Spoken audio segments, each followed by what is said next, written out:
ওলাই কিংবা 3 নম্বৰে ওলাই আমি ভাগৰাই গৈছো চা জনগোষ্ঠীৰ হিচাপত চা জনগোষ্ঠী দিয়ক আমাৰ ক'ব লগা নাই কিন্তু আদিবাসীৰ ক্ষেত্ৰত আদিবাসী জাতীয় মঞ্চ দিব আৰু আদিবাসীৰ আমাৰ জাতীয় সংগঠনবিলাক আছে আমি মিলাই লওঁ গতিকে আমাক ইন্ডিপেন্ডেন্টলি আমাৰ জাতি কালচাৰ হিষ্ট্ৰী আমাক বচাবৰ কাৰণে চান্স দিব লাগে চৰকাৰে কাৰণ আজি আমাৰ ভাষা প্ৰটেকশ্যনৰ কথা ক'ব গ'লে বহুত দূৰত পেলা হৈ গৈছে মাত্ৰ এটা 6 শিডিউলত এতিয়া দুটাই ভাষা আছে এটা সাঁওতাল আৰু এটা উড়িয়া আৰু বাকি তো এতিয়া ট্ৰাইবেল ভাষা পৰি আছে ছোটসে মুন্ডা ছোটসে উৰাং ছোটসে গড় এইবিলাক তো বহুত মানে ভাৰতীয়ৰ এটা ইম্পৰ্টেন্স ল্যাঙ্গুৱেজ গতিকে এইটো আমি বহুত বাৰ ৰিকুৱেস্টও কৰিছো বহুত বাৰ আলোচনাও হ'ল কিন্তু আমি ডেডলাইনটো বিচাৰো স্যাৰ নহলে তো আমি যেটো আশা এই আশা আমাৰ পৰা আঁতৰি যাব আৰু আমি ক'ব খুজিম যেটো আপুনি অ্যাসুৰেন্স দিয়াৰ কাৰণে আমি একো কৰা নাই বা কিবাই কৰা নাই আৰু ক'ব গ'লে সিম্পল কথা আফটাৰ 75 ইয়াৰ্স ইন্ডিপেন্ডেন্ট এতিয়াও যদি নিজৰ আইডেন্টিটিৰ কাৰণে আমি কান্দিব লাগে আজি এটো দুখ লগা কথা যেটো আমাৰ ইন্ডিয়া ইমান ওপৰত আগবাঢ়ি গ'ল ইমান ডেভেলপত হাত দিলে সাইন্টিফিকলি বহুত আগবাঢ়ি গৈছে তাৰ পিছত আমি আজি ভাৰতত থকা মানুহে আজি আমাৰ আইডেন্টিটি অসমত crisis then it is maybe the representative of WPT or social justice maybe they are not taking the interest on Adivasi people simply thus they have to take only for political issue so আমি আশা কৰো politics কৰাটো দৰকাৰ আছে কৰক কিন্তু আমাৰ আদিবাসীৰ ক্ষেত্ৰত regarding identity যাতে পলিটিক্স টু এন্ড হ'ব লাগে we want to have the appropriate and concrete answer so হিটোৰ কাৰণে আমি আশা কৰো যেটো সৰকাৰ যেটো আমাক সিএম জবাৰ ধুনিয়াকে আলোচনা হ'ল আমি 71 জন ৰিপ্ৰেজেন্টেটিভ আছিলো তো এই সবত তেখেতক ধুনিয়াকে কৈছিলে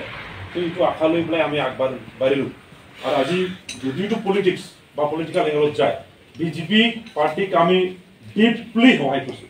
ওপেনলি সহায় কৰিছো তাৰ পিছতো যদি আমাৰ যেটো আপিল আমাৰ যেটো প্ৰবলেম এন্ড গ্ৰিভিয়েন্স ওপৰত যদি ইন্টারেস্ট নিদিয়ে তেতিয়াহ'লে আমি কি ভাবিম obviously we will be offended no you are wrong interest নিদিয়া তো কথাই নাই interest নিদিলে তো নবহ আজি নিশ্চয় এটোৰ কাৰণে আমি ক'ব খুজিম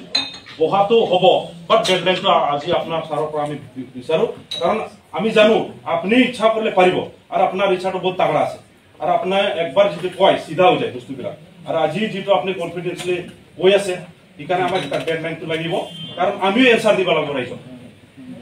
আজি সেই বস্তুটো যদি ক্লিয়াৰ হলে হয় আমি ইলেকশনত আজি অপেনলি আহিবই পাৰা কাৰণ আমি কৈছিলো যে আমাৰ উমুক 6 শিডিউল বুলি কৈ পেলাই অসম চৰকাৰে যদি এৰি দিয়ে তেতিয়া হলে ইলেকশন সময়তে হি মানুহকে ভোট খুজিব যোৱা হয়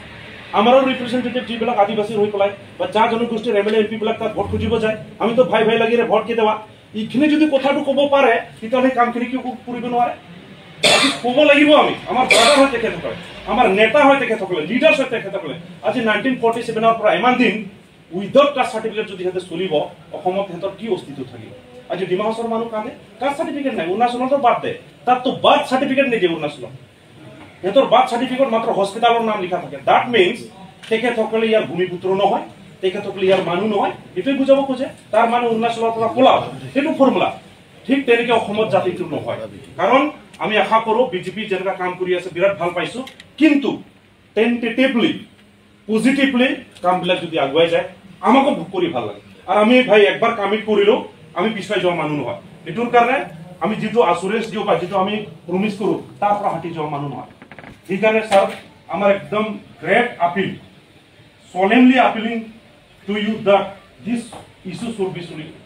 অতি সোনকালে মানে সলিউশন আনিব লাগে কাৰণ আমি ইয়াৰ লৈকে আজি ৰাইজক একো কৰিবৰ কাৰণে আমাৰ কোনবা ট্ৰেড ইউনিয়ন কোনবা বিজনেস ইউনিয়ন কোনবা ধৰ্মগুৰু এইবিলাক জানিব নোৱাৰিব কাৰণ কালচাৰটো বেলেগ বস্তু হয় ট্ৰেডিশনটো বেলেগ বস্তু হয় এটোৰ কাৰণে এই ট্ৰেডিশনাল কালচাৰ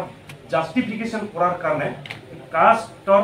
কমিউনিটিক দিব লাগে তেতিয়াহে তাত মিছা কথাটো আহিব নোৱাৰে বা কোনে তাত ফ্ৰড কৰিব নোৱাৰিব ডিসিটো বেচাৰা কি কৰিব ই ভাবে যে ভাই কোনোটা কৰি পেলাই চাকৰিটো পাক কোনোটা চা জনগোষ্ঠী জাতীয় সন্মিলন দিয়ক আমাৰটো আদিবাসী জাতীয় মঞ্চ দিব আন্দাৰত আমাৰ সমাজ কমিউনিটি আমি অলৰেডি মিলি কৰা হৈ গৈছে গতিকে আমি ভাবো each point should be without any মানে কি ক'ব উইদাউট দিলে এন্ড উইদাউট কমপ্লিকেট কৰি পেলাই যাতে এইটো সলিউশন আনিব লাগে এইটো আশা থাকে নহলে আরেকবার বলিম কওঁতে যদি 26 ইলেকশন টু আহি যায় এটা তো বেয়া হ'ব আজিও তো আমাক কৈছে কালি ভোটিং আছে আজি যে মাতছে আপোনালোক কি না প্ৰদীপ না 10 লাখ টকা লৈছে নেকি বিজেপিৰ পৰা এনেকুৱা বস্তুবিলাক আহি আছে ফেসবুকত তো একদম চাবই নোৱাৰে মানে দালালৰ বাপ বনি গৈছোঁ আমি মানে তো সেইকাৰণে যিটো হৈছে এইটো ক'বই লাগিব ছাৰ আৰু এইটো আপুনি শুনি পেলাই আমাক অলপ সান্তনাটো দিবই লাগিব এইটোৰ কাৰণে আমাৰ এইখিনি আপিলটো থাকিল থেংক ইউ ছ' মাছ তাৰমানে প্ৰদীপ নাগ ডাঙৰীয়া গোটেই কথাটো ইমান ইজিও নহয় অকণমান কমপ্লিকেটেড কাৰণ ইয়াতে কেইবাটা জাতি উপজাতি সম্প্ৰদায়ৰ কথা জড়িত হৈ আছে গতিকে আজি আমি একেলগে বহিছোঁ চাগে প্ৰথম মই মন্ত্ৰী হোৱাৰ পৰা আমাৰ গোটেইখিনি মানুহ আছা আমাৰ সন্মানীয় পৃথিৱী মাঝি আমাৰ MP সকলো আছে মন্ত্ৰী সকলো আছে গতিকে আমি আজিৰ পৰা ষ্টাৰ্ট কৰি আজিয়ে উত্তৰটো উত্তৰোৱাটো ইমান ইজি নহয় কিন্তু আমাৰ যিহেতু সদিচ্ছা আছে সেইকাৰণে আমি আৰম্ভ কৰিছোঁ আৰু মই 15 দিনৰ আগতেই কৰিব পাৰিলোঁ হয় কাৰণ মই মানুহ দুজন বাহিৰত আছিলোঁ আজি কৰাৰ কাৰণটো সেইটোহে আজি ইলেকশ্যনৰ লগত এইবোৰ টাৰ্গেট কৰি কৰা নাই